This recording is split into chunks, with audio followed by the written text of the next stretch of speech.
Okay, so we're on 11.1.1 homework. There's 4 problems left of this homework. So make sure you submit your homework after you're done with these 4 problems, all right?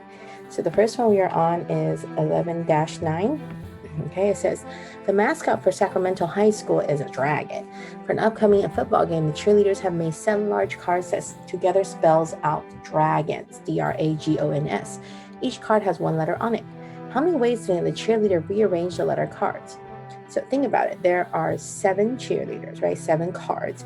So the way we look at it is, okay, there are 7 cheerleaders, right? The first cheerleader has a choice of all 7 cards. So the first cheerleader has 7 choices. After that cheerleader takes 1 card away, there are 6 left, right? So the next cheerleader has 6 choices left. And of course, the next cheerleader has 5 choices, and then 4, and then 3, and then 2, and then the last one, right? Again, we don't know what the cards are, but that's the number of choices. So your conclusion is to multiply all these numbers together, and you'll get how many different ways, right? So that's a lot of numbers there. So let's take a look at our calculator, and that gives me 5,040 different ways. All right, how many ways can the letters be arranged if the first and last letters are correctly placed? So that means the first letter is D, and the last letter is S, right? So those 2 letters cannot be changed. Okay, so then the second cheerleader now, instead of 7 cards, the D and S are taken, so they're now down to 5 choices, right? And then now 4 choices, 3 choices, 2 choices, 1 choices. The D and S are there, so they're not counted into these choices. So now you're looking for 5 times 4 times 3 times 2 times 1, and now you're down to just 120 ways. So the more restrictions you have on the ways you're putting the cards together, the less possible ways you have to do this, okay? All right. Number 13 says 3 flags are shown below on a flagpole. For each flag, determine what shape appears the flag is spun very quickly about this pole. If you do not know the shape, describe it. So if you spin this around, you're going to get this half here, right? And it's going to look something like this. So it's going to create a sphere, 3-dimensional sphere, right? If you're going to spin this around, it's going to look something like this, but it's going to be a little bit rounded like so. So because it's spinning around, so it's kind of like a top, like a bead. It's rounded, but it's hexagonal in shape. So it's kind of a hexagonal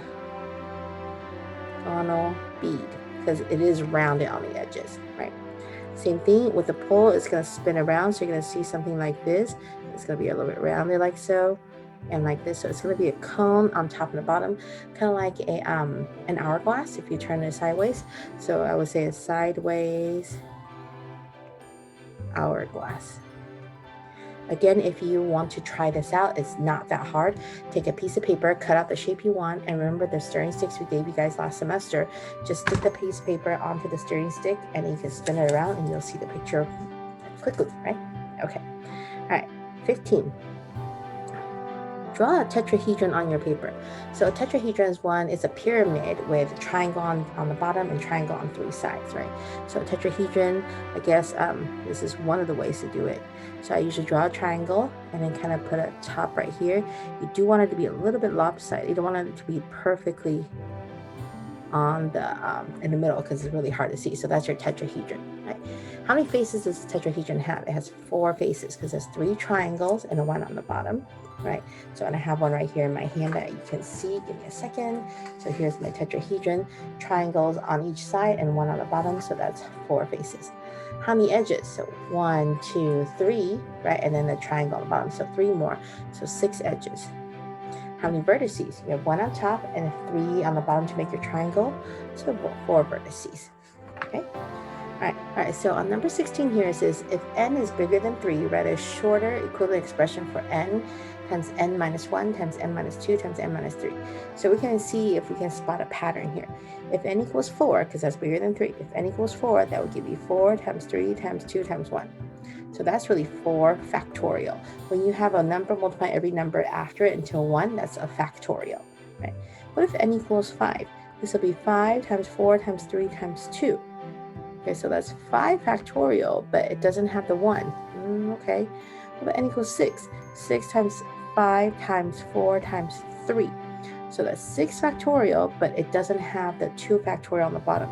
So it's getting rid of the 2 factorial, that it reduces out, right?